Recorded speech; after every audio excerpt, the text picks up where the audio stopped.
Good morning সবাইকে। আজকে সকালটা শুরু হয়েছিল ঠিক এইভাবে। সকালে ঘুম থেকে ওঠার পরে ফ্রেশ হয়ে নিয়ে আমি নিচে চলে গেছিলাম ব্রেকফাস্ট করতে।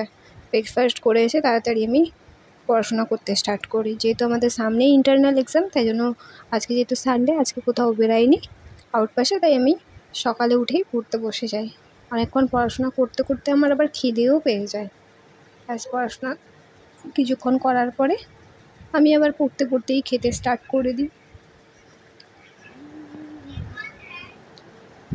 খাচ্ছিলাম আর পড়ছিলাম। এইভাবে কে পড়ে কে পড়তে পড়তে খায় আমি আমি আমি আমি অ্যাটলিস্ট জানি না, কিন্তু আমি এটাই করছিলাম আজকে সকালবেলা। তারপরে কিছুক্ষণ পড়াশোনা করার পরে আমি চলে যাই স্নানে। স্নান করে আসার পরে নিচে চলে যাই লাঞ্চের জন্য। লাঞ্চ করে এসে নিজের কিছু কাজ ছিল, জামা কাপড় গোছানোর ছিল, ডিউটির ড্রেস, ক্লাস ড্রেস, এগুলো সব গুছিয়ে রেখেছিলাম। যেহেতু আজকে সানডেতে এমনিই আমাদের কলেজ থেকে কোনো ডিউটি বা ক্লাস থাকে না, কিন্তু আজকে আমাদের কলেজ থেকে ভিজিট ছিল। সেই ভিজিটের কথা বলতেই আমার পাশের রুমমেট এসেছিলো আমার কাছে। ওর সঙ্গে কথা বলতে বলতে কিছু কাজ করেও নিলাম। সমস্ত কাজ কমপ্লিট করে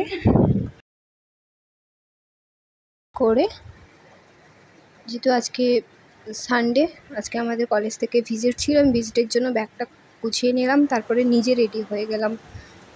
লাঞ্চ করে এসে আমি একটু রেস্টের জন্য জাস্ট এমনিই শুয়েছিলাম, কিন্তু কখন ঘুমিয়ে পড়েছি আমি নিজেই জানি না। ঘুম থেকে উঠতে অনেকটাই লেট হয়ে যায়। 3:20 আমাদের বেরানোর ছিল, কিন্তু আমি বেরাতে 3:25-30 করে দিই। সবাই রেডি হয়ে যাওয়ার পরে আমার রেডি হতে অনেকটাই লেট হয়ে যায়। তারপরে কোনো রকমে তাড়াতাড়ি করে আমি রেডি হয়ে যাই আমাদের ভিজিটের জন্য।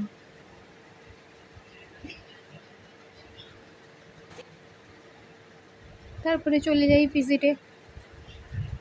আমি ছিলাম, আমাদের আরও 9টা স্টুডেন্ট ছিল এবং আমাদের টিচার ছিল। ভিজিট থেকে ফিরে এসে স্ন্যাক্স করে নিই। স্ন্যাক্সে ছিল চা, মিষ্টি, নিমকি, মুড়ি, বিস্কিট। এত কিছু খাওয়ার পরে মনে হলো এবার একটু পড়াশোনা করা উচিত, তাই একটু পড়াশোনা করে নিলাম। অনেকক্ষণ পড়তে বসার পরে তারপরে রাত্রির ডিনারটা করে নিলাম। যেহেতু আজকে ভিজিট ছিল, আজকে বাইরে বেরিয়েছিলাম, তাই বিরিয়ানি কিনে এনেছিলাম।